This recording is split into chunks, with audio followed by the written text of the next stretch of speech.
C'est déjà la mi-saison, le mercato approche à grands pas et je pense qu'il est temps de faire le bilan de cette mi-saison, de ces 6 premiers mois justement de l'Olympique Lyonnais pour cette saison 2024-2025. Donc il y a pas mal de choses à dire, soit la note des joueurs, un petit peu un bilan mercato également à la fin du match. Donc ce sera un peu, on va dire, une vidéo récapitulative de la situation actuelle de l'Olympique Lyonnais, bien entendu.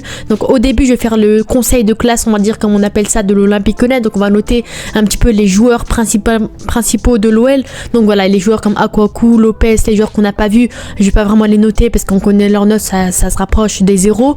Mais mis à part ça, je vais essayer de noter le plus objectivement possible la note des joueurs et voir un petit peu à la fin, en deuxième partie de vidéo, voir un peu l'actu mercato de l'OL, parce que l'OL, le mercato n'a toujours pas commencé et l'OL est déjà l'actu des mercato. Il y a pas mal de news encore une fois, donc on va essayer de revenir un petit peu sur tout ça, sur toutes les rumeurs. Sans plus tarder, n'hésitez pas à vous abonner et à liker, et sur ce je vous dis bonne vidéo à tous. Donc voilà, je suis tombée comme ça sur un thread conseil de classe de quelqu'un sur Twitter qui a fait un peu un conseil de classe, qui a un peu noté les joueurs. Je trouvais que c'était vraiment intéressant, donc n'hésitez pas à vous abonner à Au fond du canapé sur Twitter, parce que franchement il a fait un grand taf et moi je voulais juste un peu débattre sur ça, donner mon avis sur les notes qu'il a pu donner, sur un peu le bilan que lui-même a pu faire et voir un petit peu tout ça. C'est un peu, on va dire, une sorte de réaction, on va dire, Au fond du canapé, un peu à son thread qu'il a pu faire. Donc on va commencer déjà avec, voilà, avertissement du milieu du thread, je vais certainement pas payer, voilà, le thread il l'a fait en 2 parties. Donc lui il va parler de différentes choses, notes des joueurs, entraîneurs et dirigeants, top flop de la saison, meilleur pire souvenir de la mi-saison, ressenti global de la mi-saison, plus attente seconde partie de la saison. Donc logiquement ma vidéo se portera à peu près sur les mêmes attentes. Donc Lucas Perry, c'est le premier joueur à être noté, donc lui il a mis 15,5 sur 20. Donc entrée en matière globalement réussie dans son rôle de titulaire, n'est pas parfait, notamment dans le domaine aérien ou au pied, coup franc, bon voilà, CF Le Parc, excellent sur sa ligne, deuxième en Ligue 1 sur la différence XG but encaissé, plus 0,5 bonus Isabelle Diaz pour le français. Ouais, c'est vrai que Lucas Perry parle très bien français, en seulement quelques mois il a déjà appris à parler français déjà bien, donc ça c'est intéressant pour le fait de, voilà, de s'adapter au championnat français. Donc franchement Lucas Perry 15,5 sur 20 pardon, je trouve que c'est vraiment intéressant, parce que franchement Lucas Perry pour moi ça a été vraiment l'un des hommes majeurs de ce début de saison de l'OL, l'un des hommes majeurs de l'équipe à l'heure actuelle. Certes contre le PSG il a vraiment été dégueulasse, il s'est vraiment chié dessus sur le coup, c'était vraiment le match où là j'étais un peu dégoûté de sa part, mais mis à part ça je trouve qu'il a fait vraiment une saison vraiment intéressante, enfin une première partie de saison vraiment intéressante. Encore une fois moi je suis vraiment d'accord sur la note, parce que vraiment contre le PSG c'est un match important, parce qu'on l'attend vraiment dans ces matchs là, les gros matchs comme ça à haute tension contre les plus grosses équipes etc, on l'attend vraiment de ce côté là. Alors certes voilà, en Coupe de France à l'époque il avait fait un bon match contre le PSG, mais là vraiment c'est plutôt décevant. Encore une fois contre le PSG on perd, il fait des mauvaises relances, que des mauvaises relances, il prend des buts etc. Donc franchement pour la note je suis plutôt d'accord, parce que pour moi Lucas Perry c'est l'un des hommes majeurs de l'OL à l'heure actuelle. Je pense qu'il doit juste s'améliorer bien sûr sur les sorties aériennes, où parfois malheureusement c'était un peu fébrile, on va dire, ça faisait un peu peur, on va pas se le cacher. Donc logiquement moi je lui mets une bonne note, parce que la plupart de la saison il a été intéressant à part contre le PSG, mais franchement 15,5 sur 20 c'est plutôt intéressant. Rémi Descamps il a pas mis de note parce qu'on l'a pas assez vu, il a fait que 2 matchs, donc moi en soi je trouve qu'il était plutôt intéressant. On a vu que le jeu au pied il était plutôt intéressant, en soi c'était un gardien qui était plutôt bon, donc pareil je vais pas le noter parce qu'il a pas fait assez de matchs, il a pas assez joué, il a joué en Coupe de France je crois et en Europa League, donc c'est pas vraiment des vraies notes. Donc pour moi je trouve que c'est un gardien numéro 2 vraiment intéressant. Au niveau de la note je vais pas le noter dès maintenant, peut-être à la fin de saison, mais pas dès maintenant pareil parce qu'il a pas assez joué. Mais mis à part ça pour moi Rémi Descamps à l'heure actuelle c'est un gardien numéro 2 qui est plutôt intéressant. NC Maitland-Niles 15 sur 20. Moi en soi Maitland-Niles je trouve que j'aurais mis 13, je vais pas vous le cacher, parce que offensivement certes c'est l'un des meilleurs latérales droits de Ligue 1, sur ça on est tous d'accord que offensivement il est vraiment très très bon, il a investi etc, mais défensivement on va pas se le cacher que pour moi c'est vraiment très ça fait un peu peur, on va pas se le cacher, parce que défensivement il se fait manger à chaque fois. On a vu contre le PSG par exemple où c'était très compliqué pour lui, malheureusement il s'est fait manger de tous les côtés par Désiré Doué, par Barcola. Donc pour moi clairement Maitland-Niles je le mets 13 sur 20. Certes c'est un joueur qui est vraiment important côté lyonnais, c'est le latéral droit principal de l'OL, c'est un très bon latéral offensivement, il est investi, il est polyvalent, c'est un bon joueur, mais défensivement pour moi faut vraiment s'améliorer, parce que de ce côté là ça fait un peu peur. Imaginez contre les grosses équipes, là contre le PSG on l'a vu que contre les grosses équipes c'était compliqué pour lui. Donc pour moi 13 sur 20 c'est vraiment la note maximum que je pourrais lui donner. Certes c'est un très bon latéral comme je vous l'ai dit, mais défensivement pour moi c'est un peu à améliorer. Ensuite, Sahel Kumbedji, donc pour moi, déjà je trouve qu'on l'a pas assez vu. J'ai l'impression que voilà, je peux pas vraiment le noter parce que Sahel Kumbedji, on l'a très peu vu, comme il l'a dit, 330 minutes seulement. Donc voilà, à chaque fois qu'on l'a vu, c'était dur pour lui et l'équipe. Voilà, le Sahel Kumbedji qu'on avait vu la saison passée où il avait vraiment potentiel de fou, etc. Alors certes, là, il est jeune, il a un potentiel, il joue pas assez, etc. Mais pour moi, vraiment, j'attends plus de sa part, encore une fois, offensivement. Pareil, j'ai l'impression que c'est un bon joueur défensivement. En fait, c'est un joueur qui est plutôt correct. Donc moi je lui mettrais peut-être une note de 8 sur 20 pardon, parce qu'on le voit pas assez, j'ai l'impression, je trouve que voilà, c'est un joueur qui est plutôt discret, malheureusement il a pas beaucoup de temps de jeu comme pas mal de joueurs, donc pour moi Sahel Kumbedji, je lui mettrais 8 sur 10. Clinton Mata, alors pour moi, vraiment ce joueur là à l'heure actuelle c'est l'un de nos meilleurs défenseurs centraux, on va pas se cacher, voilà, lui il dit début de saison très difficile, il a élevé son niveau de jeu en même temps que le collectif après Marseille, sa polyvalence fait du bien, meilleur central d'ailleurs, soldat, qualité athlétique qui font du bien dans l'effectif, compliment, donc pour moi je suis d'accord, moi même Clinton Mata je lui mettrais 15 tellement c'est un bon joueur pour moi, clairement pour moi à l'heure actuelle il est meilleur que Konaté, pour vous dire à quel point c'est un vrai guerrier, c'est un très bon joueur. Au début de saison c'était compliqué parce que la charnière c'était Niakhaté, Tchale-Takar, heureusement que Mata est passé devant Tchale-Takar parce qu'on en parlera après, c'est très compliqué pour lui, mais franchement Clinton Mata pour moi c'est un joueur qui mérite les encouragements, c'est un joueur qui est vraiment très très bon, on voit que vraiment malheureusement on voit que Maitland-Niles sur le côté droit c'est compliqué défensivement, donc Mata il doit assurer également sur le côté droit et en plus il doit aider son partenaire, que ce soit Niakhaté ou Tchale-Takar. Donc pour moi clairement Clinton Mata je lui mettrai la note de 15 sur 20 parce que pour moi clairement c'est un très bon joueur, certes il est pas parfait, il fait des erreurs, il a pas beaucoup de temps de jeu, etc. Mais pour moi Clinton Mata clairement c'est un joueur qui mérite les encouragements et pour moi j'attends beaucoup de sa part pour la deuxième partie de saison. Ensuite Niakhaté, donc Niakhaté qui a été acheté 32 millions d'euros cet été, il y avait énormément d'attentes sur le joueur, voilà, on connaît déjà, on va pas reparler là-dessus, donc ouf, le match contre Rennes m'a fait glisser une goutte, voilà, un peu d'humour, c'est le Blackberry de notre enfance, solide, rude et âpre, pas maladroit, on serait ravis s'il avait pas payé le prix d'un iPhone 16, donc franchement, Niakhaté pour moi c'est un défenseur qui parfois il est très très bon, mais parfois il peut être vraiment très décevant, on a vu contre Feigne en Coupe de France, là certes c'était une petite équipe de régionale, etc.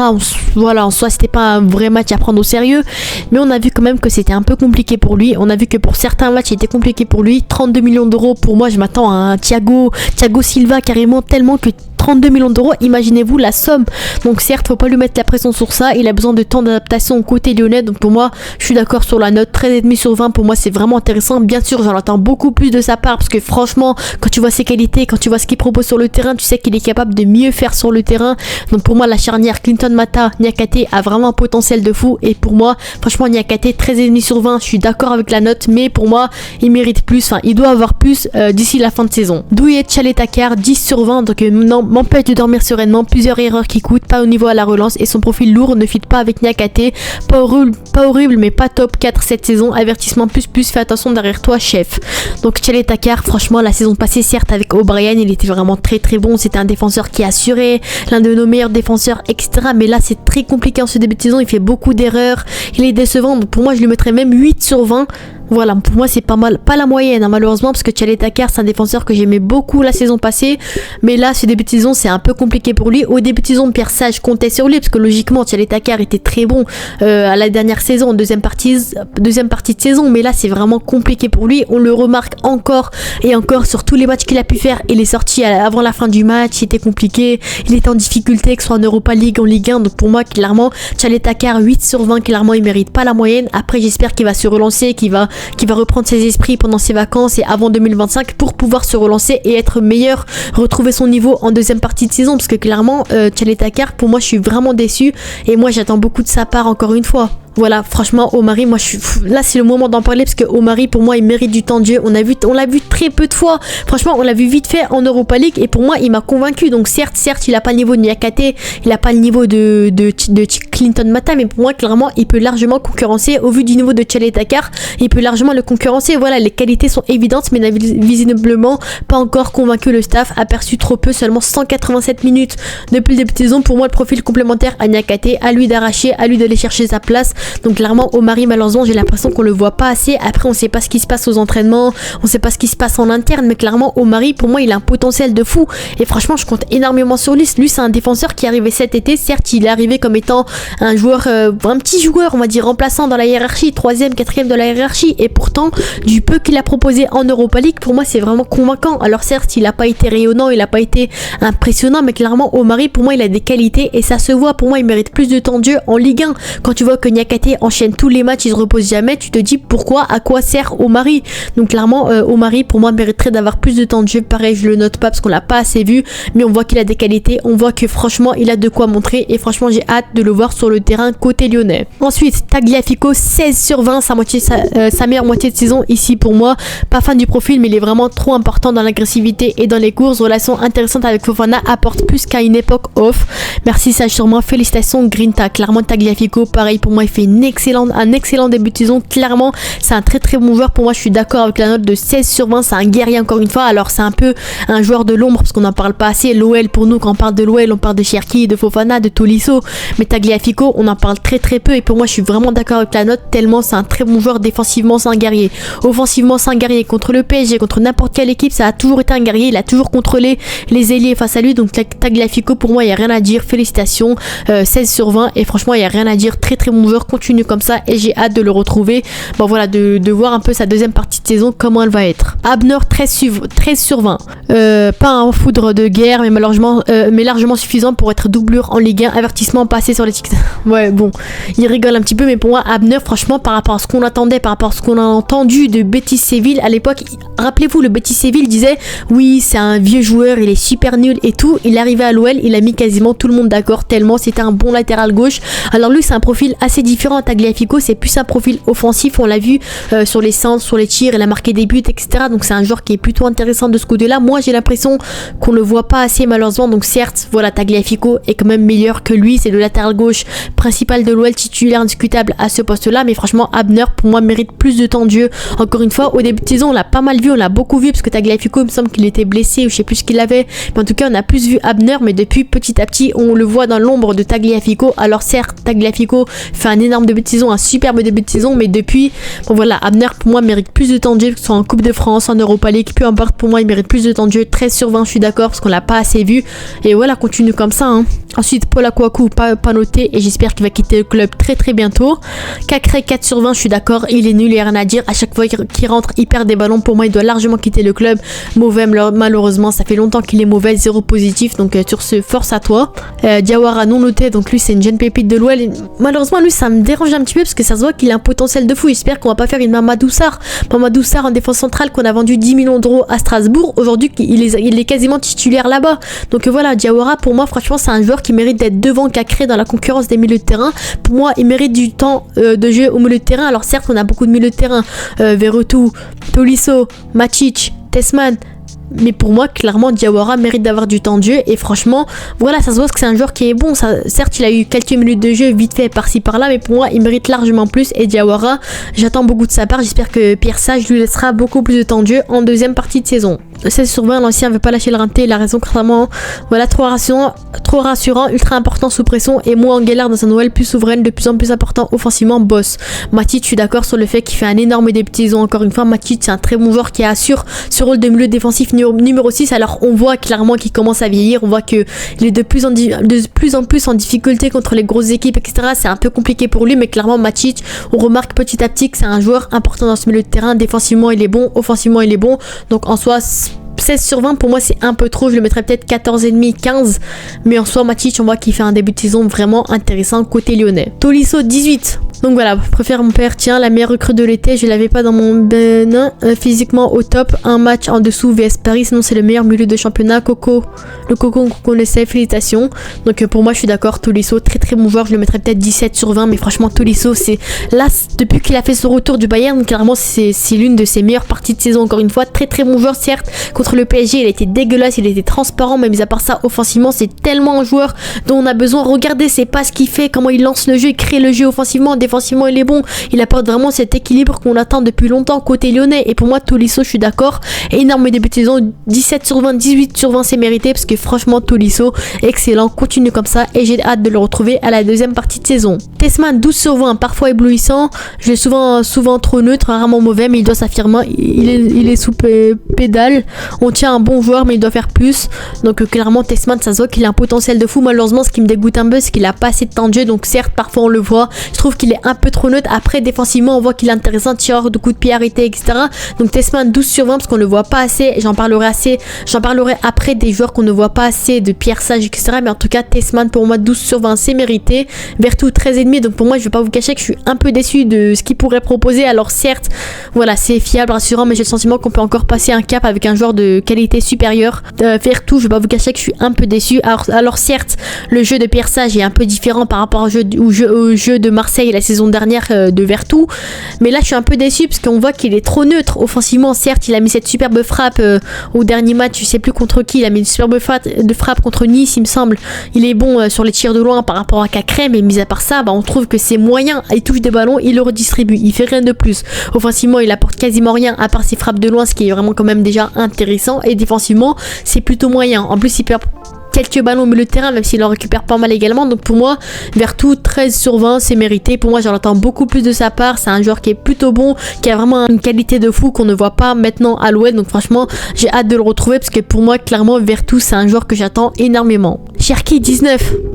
Une envie folle que elle mordienne sur les pieds. Cherki, très bon. Donc franchement, rappelez-vous qu'il était au loft au début de saison, tellement c'est une dinguerie. Donc on voit que ça a créé un antagoniste. Clairement, il est revenu en forme, 19 sur 20. Donc franchement, à l'heure actuelle, c'est l'un des joueurs les plus décisifs de l'Olympique Lyonnais. C'est un joueur qui nous a beaucoup aidé, qui est titulaire indiscutable, qui est très bon, qui a un très bon style de jeu, qui est beau sur le terrain, enfin qui fait des belles occasions. Clairement, Cherki, pour moi, c'est le poulet en personne. Très bon joueur. Encore une fois, j'ai hâte de le retrouver en deuxième partie de saison. Clairement, Cherki, pour moi, il n'y a rien à dire là-dessus. Très bon joueur.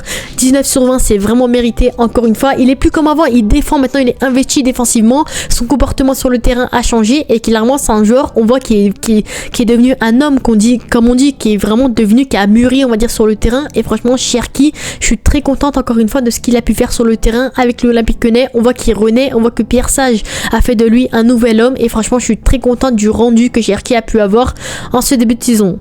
Lacazette, 12 sur 20.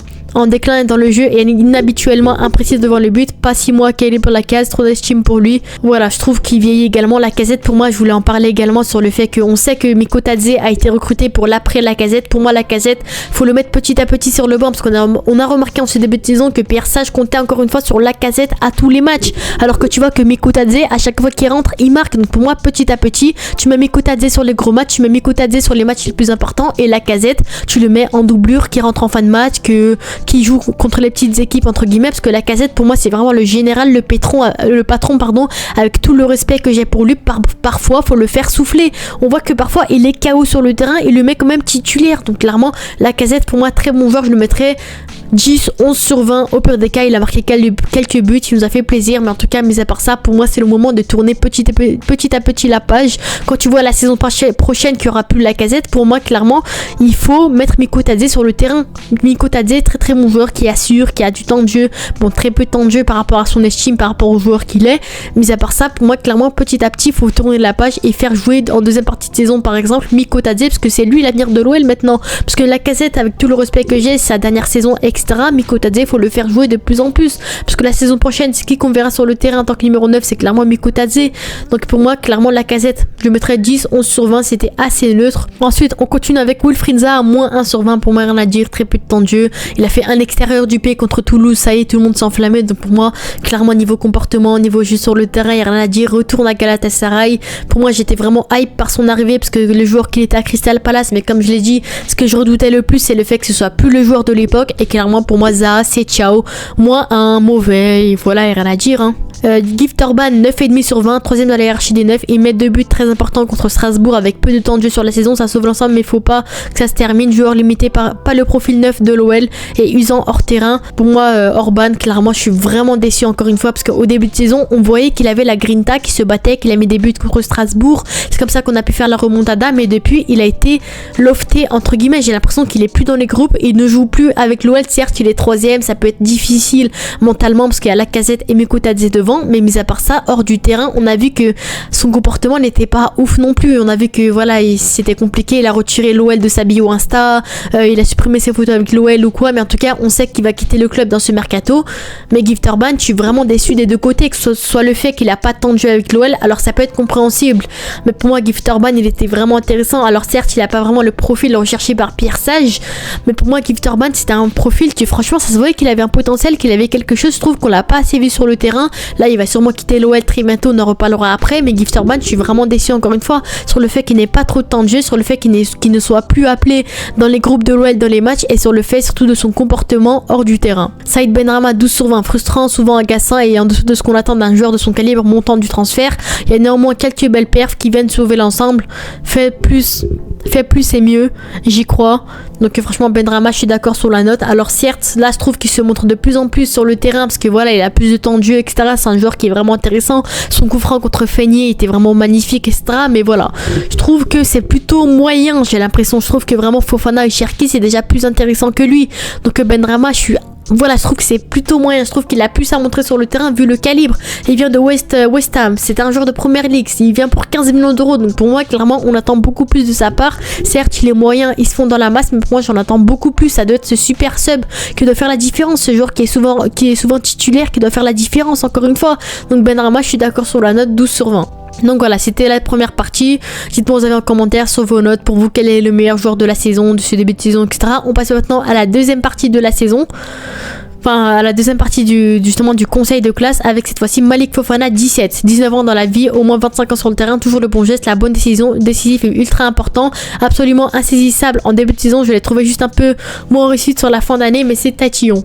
Donc moi, Fofana, je suis d'accord sur la note. Franchement, on a vu son ascension, sa progression de la saison dernière jusqu'à maintenant, vraiment magnifique. Ça montre que vraiment c'est un joueur qui a un potentiel de zinzin. Encore une fois, clairement, moi dans 2-3 ans, je le vois dans un top club, hein. Je le vois au PSG, je le vois à Liverpool, au Real Madrid, peu importe. Mais clairement, Malik Fofana, on va très bientôt s'en séparer tellement il est exceptionnel. Encore une fois, très très bon joueur qui est vraiment bon, passe décisive, percutant, dribble vraiment très fou, contre-attaque, surtout les relances de Perry sur Fofana, c'est tellement du miel, tellement c'est une masterclass. Fofana, pour moi, tous les jours, très très bon joueur, 17 sur 20, mérité, je le mettrais même 18 tellement il est exceptionnel. Encore une fois, il est investi cette saison, il fait beaucoup de stats, passe des et buts. Franchement, Malik Fofana, pour moi, il n'y a rien à dire. Franchement, l'un de nos joyaux de l'OL avec Cherki, et franchement, pour moi, rien à dire. Encore une fois, nous avons 8 sur 20, pas d'explosion pour cette deuxième et dernière année, du temps de jeu mais c'est toujours aussi brouillon, de bonnes séquences mais trop peu nombreuses et toujours gâchées par un geste manqué, les mêmes défauts qu'au premier jour. Les hommes ne changeront jamais. Donc franchement, Nuama, je vais pas vous cacher, je suis vraiment déçu encore une fois de sa part. Ça se voit qu'il a un potentiel de fou, ça se voit qu'il a envie, ça se voit qu'il a la grinta sur le terrain, mais j'ai l'impression que